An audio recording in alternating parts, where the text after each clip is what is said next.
时间的推移会借由发生的故事影响角色的转变，好比现实中人们在岁月中因为生活经验而丰富自己。而樋口原香如今坦然接受自身对表演的追求磨练，和制作人保有距离却又彼此信任的关系，恐怕是当初原香时装以来没人预料到的。回头去看原香的第一张 PSSR 卡拉卡拉卡拉，其中与制作人堪称青涩的相处，看几次都会令人会心一笑，也存在着一些可以回顾讨论的细节。大家好，我是 Skim， 这支影片将会以原香为主角，开启一个全新的系列，也能说是角色浅谈的番外篇。虽然篇幅相对比较短，取而代之会去补述在角色浅谈没提过、主题范围相较具体的细节。作为这个系列的第一支影片，除了如标题所说来讲解原香的第一张 PSSR 卡拉卡拉卡拉，后面的内容有简单开箱近期发售，以这张 PSSR 为样本制作的 figure， 算是纪念新系列的启用。那就让我们开始吧。2020年4月3号到12号这段时间， Noctua 的成员依序跟着他们 Wing 的故事，正式来到游戏和玩家见面。在我们了解透和制作人过去的纠葛，并且以事务所成员的身份再续前缘后，紧接着就是原香的登场。想必 Wing 时期他和制作人之间擦出的火花，没听过我介绍的观众也略知一二。然而即使优胜后原香姑且对制作人放下戒心，不代表他真的对眼前这个男人投以信任。相反的，因为原香此时仍然没有找到偶像之路的目标，加上不安制作人对他抱持的期待从何而来，让迎来 Wing 优胜之后的原香，偶像生活里当填补日常的空缺，事实上却更显得匮乏。PSSR 卡拉卡拉卡拉的时间点，小明和厨菜都已经加入283事务所，偶像生活正式成为青梅竹马关系的一种延伸。Noctua 在一起的时间，原香还能专心在顾及其他3个人的事情上，借此暂时抛开自己对偶像目标抱持的空乏。然而一旦独自面对制作人和偶像事务的时候，我们可以瞧见原香转而多次试探或尝试理解制作人，说这是一种转移注意力也好，或者想藉由了解制作人，去明白对方看上自己当偶像的具体原因也罢。就像第一个剧情尼嘎尼嘎，放在现在的恋爱剧本都嫌老梗的喝错饮料桥段，其中一个选项的独白，会知道原香本来不喝黑咖啡，出于好奇制作人爱喝的原因才开始尝試。なんでこんなに苦いの？全然美味しくないの？いつも飲んでるの？意味わからない。有鉴于以前绕过制作人，私下和 Hatsuki 借练习室钥匙的举动，这个时期的原香心理层面还是对制作人有些抗拒，因此不打算向制作人开口询问公事以外的事情。但这仍不影响他尝试理解对方的打算，也说明了这个时期的原香对制作人坚持维持的距离感。就像在第二个剧情，米兹、卡贼、米豆利，不论制作人要不要出手帮助原香，都只会得到否定或冷淡的回答。正如在事隔2年后的 Landing Point， 时过境迁的两人上演了相似但完全不同的结果，间接显示着彼此关系和心态层面两种时期的温差也不言而喻。制作人对自己的2次出手相助，原香都表示反感。然而一次是为了纯粹物理上不让原香沉进水中，另一次则是不让原香沉浸埋没自己表演才能的低潮。那句不论几次我都会擅自把你拉起来的宣言，是写诉作制作人和原香一直以来的关系是借由达到一个平衡来维持联系的。甚至我们不把时间线拉得这么远来比较，第2张 PSSR Ginko Biloba 的原香对制作人的态度就明显缓和许多。虽然招牌的什么什么先生看起来是不打算放弃就是了。完璧な自己プロデュース、一流ですね、ミスタープロデューサー。讲到 Ginko Biloba 当中描写制作人撇开职业身份的一面，去和原香谈论自身观点的片段，也是部分玩家认为原香对于制作人或许真的比较特别的原因。卡拉卡拉卡拉的第3个剧情 Tsukamo Toshide， 利用暧昧的描述呈现看似制作人梦见原香却有可能属实的桥段。虽然其中的2个选项可以让原香说出在梦中讲过的话，多少有混淆玩家的意图。但是平心而论，疑似梦境中原香的语气，是就连面对 Noctiu 都不曾有过的柔和。因此判断这个时间点的原香，对睡觉中的制作人面露笑容做出温柔的举动，在逻辑和角色曲线上是站不住阵脚的。基于这篇剧情的制作人在篇幅上比原香还多，我认为这里想表现的还是以制作人渴望得到原香的认同和友善对待为主。制作人在睡醒后稍微暗示了这点，毕竟自己是出于纯粹的好意，希望能让原香和青梅竹马在偶像之路发光发热。如果到头来只是一昧的被否定，肯定还是会感到沮丧。那么原香究竟为什么执意跟制作人维持着一定的距离感呢？在第4个剧情 Tesino Sabi，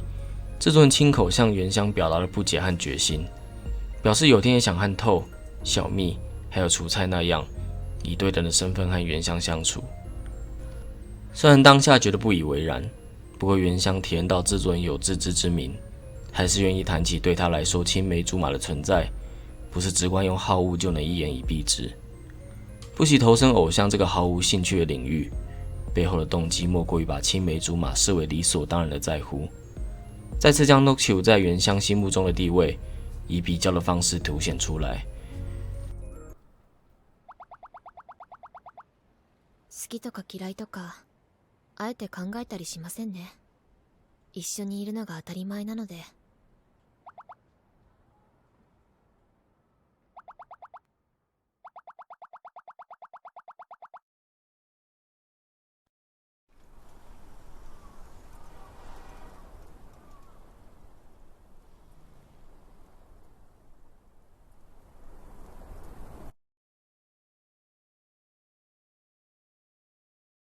さあ、どうでしょうか。倘若剧情就在这里打住，几乎就能确定制作人在原香心里，就只是单纯协助青梅竹马在偶像事务能尽量顺利的工具。然而出 End 的 Engine 的内容，反倒证明了原香当时只以青梅竹马和其他人区分出来的偶像社交，居然不得不把制作人放在一个独立于两者之间的位置。对话的过程中，制作人提起原香对工作人员都很友善，唯独对他抱以冷淡的态度。但制作人表明无所谓，他的工作是要协助原香打磨自己，然后让他以偶像身份活动，就算被投以厌恶也会完成职责。话听至此，依照这个时期的原香过去的反应，理论上应该会冷淡表示对制作人的决定不感兴趣，但是原香却罕见的语气犹豫，暗示那是因为他从制作人的言动之中，意会到或许眼前的男人看穿了自己对偶像抱持的顾忌。但是正要进入顾忌的实际内容时，原香却又自己打断话题，对话的方向也顿时开始由制作人主导，甚至最后变成打情骂俏似的。原香对制作人故作强硬的虚张声势动怒，却发现自己只是被耍之后自觉失态而别扭。今こそ鳥頭の進化を発揮する時でしょ。ダメ。ダメだって言ってるでしょ。最悪。先不论原香这里的反应，看几次都觉得有意思。如果你已经看过原香的 PSSR、Pitos L-Piece 和 Landing Point， 可能会和我有同样的想法，认为2年前阻止制作人说出口的是原香其实对于忠于自我表演的渴望。当时在车上生气也要阻止制作人说出来的原因，是因为这对原香而言是必须由自己下定决心，由不得假借他人之手去驱使，非常私人的动机。佐证这个说法的考据是拿 Topps L-Piece 当中原香拼命尝试逼出真正歌声的事件，对比上 Wink 时期即使对偶像不抱有热忱，也因为责任心不惜挑战自己，也要完成粉丝对他的期待。不论出发点为何，原香都会拿出相称的行动力去达成。只是找到忠于自我的歌声这件事，是他即使唱哑了喉咙也想做到的目标。至今为止，仍是同一招，并非因为工作而开始的自我追求，更是象征原香承认并接受自己对于表演欲望的兴趣。回到2年前出现的 Engine 的时间点，原香心想，如果自己其实拥有表演欲望这件事，被他人而且是关于冷淡以对的制作人说出来，代表自己就得被迫面对当时还没认清，又或者当时尚未强烈的表演欲望。加上此时的原香还没经历挂，以及活动剧情乌米耶德鲁兹莫里加那卡达西所发生的事，尚未理解到制作人对他的关心，即使撇开工作层面也依然不减，所以原香才会抗拒制作人看似执意揭露的举动。而制作人这里只是做做样子就反将一军，不禁令人莞尔一笑。原香也有对制作人失势的时候，这篇剧情也在原香有些不情愿，最后还是暂时愿意相信制作人的场景中结束。标题引擎之于最后原香所说的车程，说是拿来借喻的动力之于原香在偶像工作的旅程，不也是蛮贴切的吗？尽管今时今日原香和制作人的相处早已不像当初那么充满冲突，卡拉卡拉卡拉作为原香的第一张 PSSR， 结尾就像在宣告他在 Wing 优胜之后的启程，同时也是 Noctiu 之中第一个被实体化成 Figure 的卡面。那么这次的成品品质如何呢？首先从外包装来看，正面和侧边好好的印上了原香被除菜称赞的脸庞，主体印刷的水蓝色和气泡图案也很符合特驯服动画之中的氛围。开关盒子的上盖还印着闪耀色彩的 logo 和原香的名字。紧接着是最重要的内容物，究竟还原的程度有没有达到水准呢？举凡瞳孔的颜色和脸上的表情，都十分到位地重现了游戏中的美术图。原作中原香有些慵懒迷蒙的神态，以 3D 的方式确实地还原出来。当然指甲油的水蓝色也没有马虎。打扮方面，从发饰、服装到配件，花纹和装饰的细腻度上面感受到诚意，特别是裙子和鞋子上波浪的花纹，最后再让原香坐在浪花般的水蓝色半透明造景上。整体来说真的是完成度很高的作品，推荐给喜欢原香的人，收藏一直绝对不会后悔。这次的内容就到这边结束了，希望你中意新的解说系列风格，以及这次短篇幅的开箱影片。我是 Skim， 和我聊聊关于这张 PSSR 和实体化的原香 Figure， 下支影片见咯。